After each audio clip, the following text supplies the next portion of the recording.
the Bigfoot Hunter. We start this story in a small sunny town.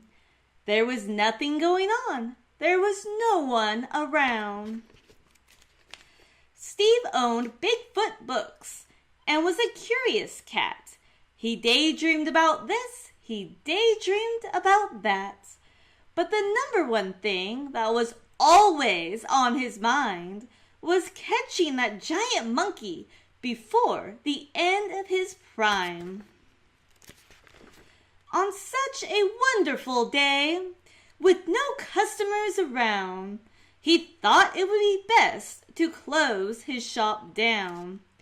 He put on his gear and got ready to go. All these years of hunting with nothing to show.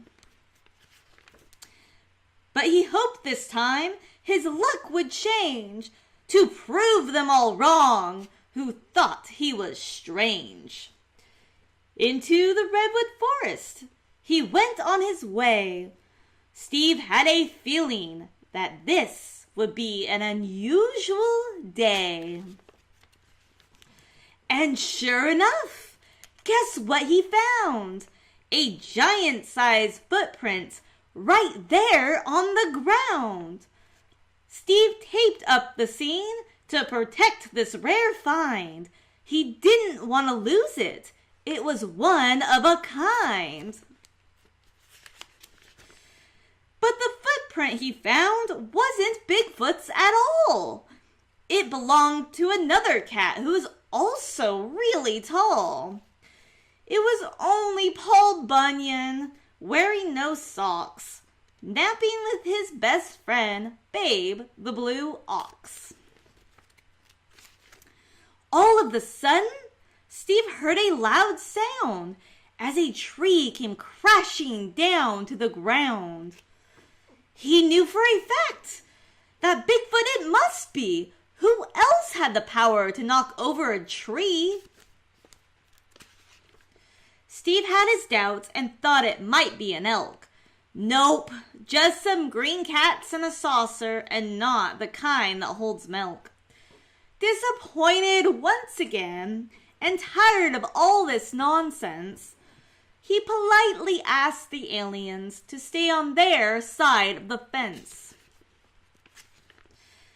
As the day went on and was getting hotter, Steve stopped for a moment to fill up his water. He knew he was tired, but this was not a mistake. That had to be Bigfoot swimming out there in the lake. That's not Bigfoot. This animal has no fur. He should have known. It was the Loch Ness Monster. It's just a dinosaur, Steve cried, jumping up and down. He wondered what it was doing, still hanging around. Starting to wonder why he'd even been born, Steve looked to the right and saw a unicorn. The unicorn asked, "What's wrong? Why so blue? Do you need a ride? How can I help you?" "It's this monkey," Steve replied, "who's known for his large feet." "I know where he is," said the unicorn. "Jump on and take a seat." Steve couldn't believe it. He was really happy. He wanted to cry, but he thought that was sappy. His hopes were high, but the unicorn should have known that wasn't Bigfoot either, just a large statue made of stone.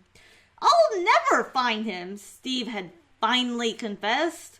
"Now it's time I went home and got some much needed rest." The statue suddenly fell, and there stood someone he knew.